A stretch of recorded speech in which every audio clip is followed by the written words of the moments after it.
Bem-vindos, irmãos e irmãs. Desculpe aí o nosso horário, é quase que uma oração do meio-dia, o nosso encontro, o nosso bate-papo sobre a proposta da liturgia que estávamos trazendo à luz do Sacrosanto Concílio.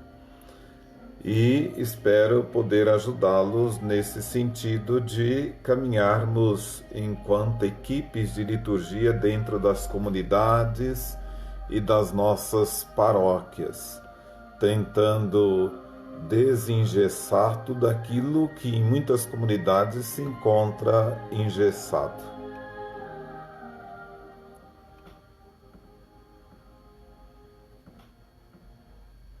Hoje nós vamos trabalhar como construir uma equipe de liturgia. É necessário fazer a distinção.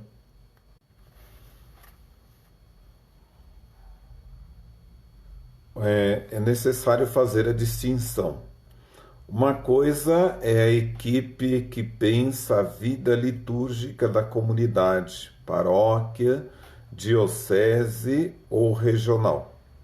Outra é a equipe que atua diretamente em uma celebração litúrgica específica. Podemos afirmar que os primeiros serviços de uma equipe de liturgia são a animação da vida litúrgica planejamento, a coordenação, a formação, a assessoria e a avaliação.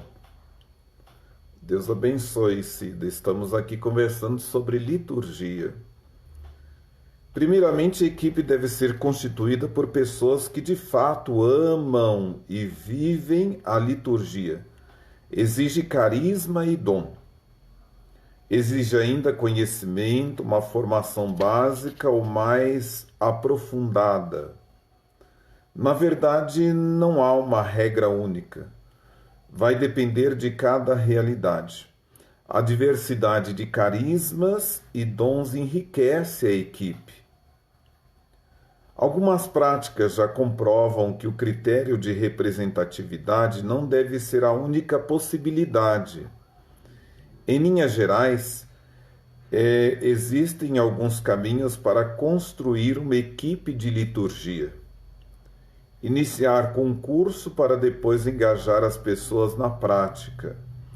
Ir dando responsabilidades de acordo com o carisma de cada pessoa. Acolhida, canto, organização, etc. Daí, então, é importante que a gente se coloque na vida da comunidade atenta a essas questões, a esses carismas, a esse dinamismo de cada um e de cada uma. Aí a gente fala assim, é um envolvimento da assembleia com os trabalhos da vida de comunidade. Quando a gente reduz, fecha o grupo, parece-me que nós criamos impossibilidades da abertura para outros carismas, para outras possibilidades. É importante que a equipe tenha uma legitimação da autoridade competente, daí a gente fala assim, do bispo, do padre, e estejam afinados com essa questão. E aí a gente fala assim, mas como que é do bispo, do padre? A gente tem que estar afinado com as orientações da arquidiocese que a gente faz parte. E não é uma questão que a gente vai ver se isso a gente vai deixar fazer aqui, se não vai deixar. Não. Se a arquidiocese pede que se faça isso, deve se fazer aquilo que é a proposta da arquidiocese. Numa questão de escolhas, E sempre afinado com a questão do próprio padre, Bem constituídas, as equipes de liturgia vão exercer seu serviço com atenção às celebrações, à formação e à organização, lembrando que canto, música e arte, espaço celebrativo são partes intrínsecas da liturgia. Por uma celebração em que todos participem do ministério da salvação, cujo centro é o mistério pascal de Cristo. Bem-vinda, Dalva. A Dalva é lá de Ouro Branco. A liturgia é celebrada na história da salvação que tem como centro a plenitude, o mistério pascal de Cristo. Sacrosanto Concílio 5 e 6. Deus quer salvar e fazer chegar ao conhecimento da verdade todos os homens. Assim se inicia o número 5 da Sacrosanto Concílio. Todo o Primeiro Testamento é grande canto e imensa narrativa das ações do Senhor em favor da salvação do povo eleito. Liturgia. A experiência do Êxodo é típica e paradigmática. Deus foi sendo descoberto sempre mais intensamente, sobretudo pelos sábios e profetas, como aquele que com fidelidade e eterna misericórdia, Salmo 135, opera a salvação do povo. Um Deus libertador, solidário, misericordioso, fiel, um Deus perdão, um Deus que ama a vida do seu povo. Um Deus que tudo faz para que o povo tenha salvação, isto é, vida plena. Assim Deus preparou através dos tempos o caminho do Evangelho. Então, o jeito de Deus como perfeição da liturgia tornou-se bem claro para nós na plenitude dos tempos, isto é, com Jesus Cristo e o seu mistério pascal. Deus Pai nos prestou este grande serviço, deu-nos o Filho. Aí está. A liturgia do Pai nos oferece o Filho. É na paixão, morte e ressurreição de Jesus que aparece de maneira acabada a liturgia divina. Cristo Senhor, principalmente pelo mistério pascal de sua sagrada paixão, ressurreição dos mortos e gloriosa ascensão, completou a obra de redenção humana e da perfeição glorificação e da perfeita glorificação de Deus, da qual foram prelúdio as maravilhas operadas no povo do Antigo Testamento. Número 5 da Sacrosanctum Concílio. Nascendo do lado aberto de Cristo, do seu mistério pascal, a Igreja, impulsionada pelo Espírito Santo, nunca mais deixou de se reunir para fazer memória desse mistério tão grande, escutando a palavra e celebrando a Eucaristia, na certeza da presença de Cristo, pois ele está presente em sua Igreja, sobretudo nas ações litúrgicas. Olha aí que coisa interessante, né? Nas ações litúrgicas é que o Senhor também está aí presente. No sacrifício da missa, na pessoa do ministro, por isso o sacerdote em persona Cristo, e sobretudo sobre as espécies eucarísticas. Presente esta pela sua força nos sacramentos e pela sua palavra. Está presente quando a Igreja ora e salmodia. Número 7 da Sacrosanctum Concílio. O memorial da liturgia divina se dá também nos outros sacramentos, nos sacramentais, nas celebrações da palavra e em tantas outras celebrações em nome do Senhor. Então é interessante quando a gente pensa aí nessa essência da celebração da palavra dentro das nossas comunidades, né? Toda a liturgia constitui uma ação sagrada, feita de sinais sensíveis que nos remete à experiência do mistério de Cristo, de modo que é importante a celebração da liturgia das horas, do ofício divino das comunidades, como também o ano litúrgico, a música, o espaço litúrgico e a arte sacra. Então, quando a gente fala de liturgia das horas, na Sacrosantum, nós vamos olhar o capítulo 4. Do ofício divino, nós vamos olhar o capítulo 5. A música, o capítulo 6. E o espaço litúrgico e a arte, o capítulo 7. Então, basta retomar a Sacrosanto Concílio, vocês vão ver nesses números esses questionamentos e essas explanações com relação a certas áreas dessa questão das equipes de liturgia ou da pastoral litúrgica. Pela ação ritual, participamos do mistério pascal que nos faz morrer e ressuscitar dia a dia em Cristo. Nossa vida e história são vida e história de Cristo glorificado. Nosso sofrer e vencer são participação na morte e ressurreição de Cristo na sua Páscoa. Somos tocados pelo mistério.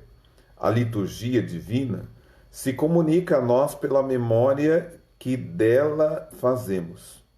E como isso se dá? Talvez a pergunta que nós nos façamos, né? De maneira sensível, a saber, em comunhão com todos os nossos sentidos, valorizando as expressões simbólicas e culturais da comunidade humana que celebra. As ações simbólicas realizam aquilo que significam. Assim, em verdadeiro diálogo amoroso, a comunidade celebrante, corpo místico de Cristo, é santificada e, com profunda gratidão, glorifica o Senhor da vida e da história. A nossa celebração se tornará sempre mais verdadeira e autêntica, eis aí a questão, olha. Ela se tornará sempre mais verdadeira e autêntica se for expressão de uma vida agradável a Deus, dizendo sim a Deus, à sua vontade e à sua obra. E, sobretudo, celebrando na liturgia esse nosso sim vivido. Estamos levando a efeito a salvação. E dessa forma, antegozando a liturgia celeste, vamos vivendo, celebrando e contribuindo para a transformação do mundo em reino de Deus até a vinda definitiva do Senhor Jesus. Número 8 da Sacrosanctum. Então é interessante para a gente ver assim, de que não tem como acontecer dentro da liturgia, embora muitos de nós façamos, essa disparidade, esse distanciamento. Aqui eu estou prestando meu serviço, mas não tenho nada a ver com o contexto. Meu papel aqui é só fazer isso, eu venho aqui, cumpro a minha agenda, cumpro a minha escala, vou embora, não me envolvo com mais ninguém, com mais nada, então deixo de lado esse envolvimento de contexto, essa dinâmica da espiritualidade dentro do contexto litúrgico, né? Na dinâmica da Sacrosanctum, concílio, encontramos a formação como condição para a participação na liturgia e para a concretização da renovação litúrgica conciliar. Essa deve ser iniciada pelos pastores, pelos padres, que serão formados nos seminários, nas casas religiosas e nos institutos de teologia por professores devidamente preparados. Não basta, porém, a formação acadêmica. É necessário que os pastores estejam imbuídos no espírito e da força da liturgia e dela se tornem mestre. Então a gente fala assim, olha, nós, na verdade, temos essa formação dentro da teologia, né? No estudo teológico, na formação para o sacerdócio, na preparação, né? E depois muitos de nós passamos por determinadas experiências no contexto litúrgico. Eu me recordo, até postei mais tempo no Facebook, eu fui mestre de cerimônia da ordenação do faleceu há pouco tempo, padre Luiz Grilo, que era da Diocese de Botucatu, e padre Carlos Mariano na congregação. O celebrante, nada mais, nada menos do que Dom Agnello Rossi, né? E fui mestre de cerimônia Dom Geraldo Maria Moraes Penido. Então, exerci por muito tempo em alguns cantos, em alguns lugares, essa função de mestre de cerimônia, né? E evidentemente que a gente vai pegando a experiência com o tempo e vai tendo essa visão mais globalizante e vai adaptando às nossas realidades, né? O difícil é quebrar aquilo que eu costumo dizer que já está engessado. Quando você chega numa paróquia, há uma estrutura. Não, isso é tradição, a gente sempre fez isso sim, mas o contexto litúrgico pede que a gente faça uma modificação. Não, mas fazer a modificação vai quebrar aquilo que é tradição nossa. Então, o difícil é trabalhar com essa questão, né? Quando as pessoas elas estão muito mais ligadas a estética tradicional do que a essência do contexto litúrgico, né? E há como dialogar essas duas questões respeitando os dois opostos, né? Entretanto, é preciso que haja uma certa abertura, né? Não fala acabar com aquilo que sempre teve, mas adaptar à nossa realidade, ao nosso contexto litúrgico. A liturgia deve ser fonte da vida espiritual dos presbíteros e seminaristas. Participem dela de todo o coração, tanto pela própria celebração, quanto pelos outros exercícios de piedade. É preciso também aprender a observância das leis litúrgicas, para que a vida do seminarista e nos seminários seja impregnada do espírito litúrgico. Enfim, todos os pastores bem formados se empenharão em proporcionar adequada formação para todo o povo e particularmente para que os que exercem serviços e ministérios. Essa formação se dará por meio de cursos, escolas, bem com o próprio exemplo. Então essa é a proposta, né, na Sacrosanto número 19. Os meios de comunicação, rádio e televisão também formam. É o que nós estamos fazendo aqui. Não é por acaso que a Sacrosanctum Concilium, falando de formação, afirma as transmissões por rádio e televisão das funções sagradas, particularmente em se tratando da Santa Missa, façam-se com discrição e decoro. Aí então às vezes a gente vê, não, porque lá em tal missa aconteceu dessa forma, nós queremos fazer aqui, né? Mas precisa ver se ali eles estavam preocupados com essa questão do empenho litúrgico, né? Ou se estão preocupados em mostrar uma missa show, né? Um evento show. Então é preciso que a gente tenha presente isso para a gente não retratar na nossa comunidade aquilo que a gente assiste. Depois de recordarmos os dizeres do Vaticano II, a formação, podemos perguntar na nossa realidade de Brasil e América Latina, como será a formação litúrgica? Vamos partir do princípio de que é preciso uma formação litúrgica integral, ou seja, nunca está de tudo acabado e pronta, né? Envolvendo todas as dimensões do ser humano e todas as dimensões da liturgia, a ação ritual, seu sentido teológico, sua espiritualidade. Então é isso que nós precisamos ter em mente. Nessa formação estamos incluindo a música e a organização do espaço litúrgico. A formação litúrgica é um processo pedagógico, tendo por objetivo final a participação ativa, exterior e interior, consciente, plena e frutuosa de todo o povo de Deus nas celebrações litúrgicas, ou seja, a vivência do mistério de Cristo através da participação da ação ritual. Para atingir a pessoa humana como um todo, é preciso operar com a dimensão corporal, relacional, intelectual, afetiva, intuitiva, imaginária, simbólica e experiencial da mesma. Para uma formação litúrgica e eficaz, é preciso levar em conta a metodologia. Quando se trata de formação litúrgica, a metodologia mais indicada é a participativa. Sobretudo se está claro que tipo de liturgia se quer reforçar ou alcançar. A metodologia da formação litúrgica requer ainda um programa ou projeto que responda às seguintes questões: o que, com quem, agentes e destinatários, de onde e para onde, ponto de partida, realidade dos participantes no contexto sociocultural e o ponto de chegada almejado, objetivos. Por quê?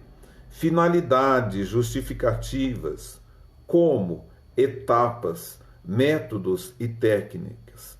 O que? Conteúdos. Quando? Tempo, duração. Onde? Local, ambiente. Quem? O que? Quantos? Recursos humanos, materiais e financeiros. Por fim, execução. Acompanhamento da ação e avaliação. Falando ainda em metodologia, é importante produzir conhecimento em mutirão, utilizando o método ver, julgar e agir. A observação participante, o laboratório litúrgico e vivências rituais são técnicas apropriadas para aprender liturgia, já comprovadas pela prática. Vale ressaltar ainda o método mistagógico, do rito à teologia.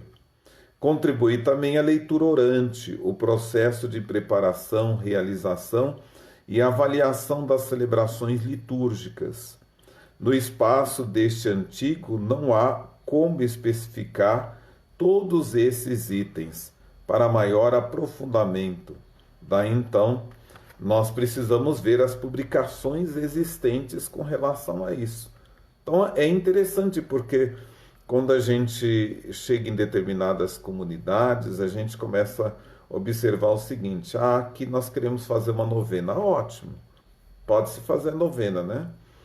Mas é uma novena tão mal preparada, uns comentários tão fragmentados, tão fora de contexto, que às vezes não tem nada a ver com o tema. E aí a gente aproveita aquele tema como uma forma de formação às pessoas que vêm à celebração, para que elas se prendem com aquilo que é a emoção, né?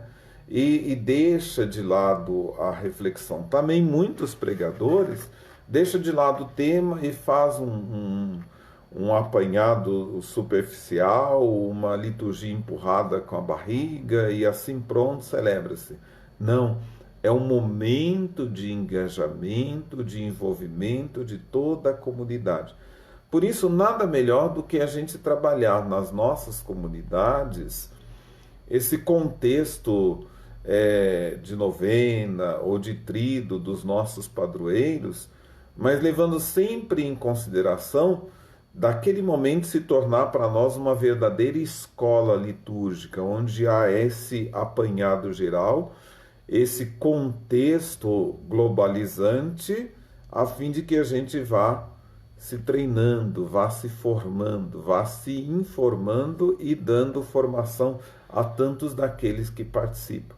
Para que isso aconteça, é necessário que a gente passe da formalidade para a informalidade e da informalidade para a formalidade. Então, haja esse diálogo, né? Passamos da informalidade, a cultura, o jeito, o modo do povo para a formalidade.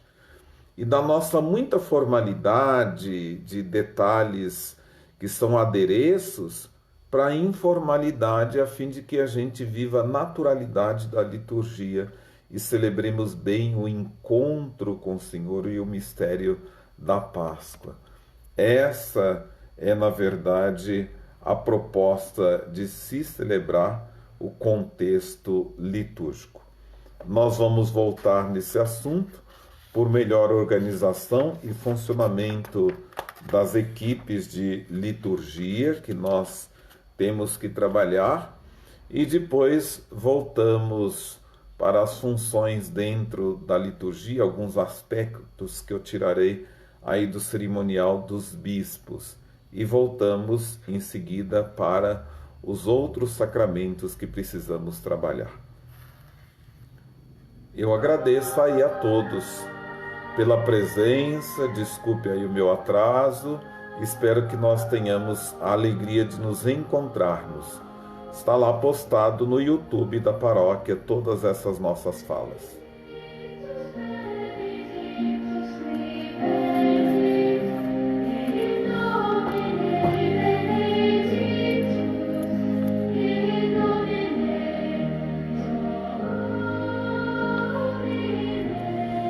Um abraço, Adriana, minha irmã lá de São Paulo.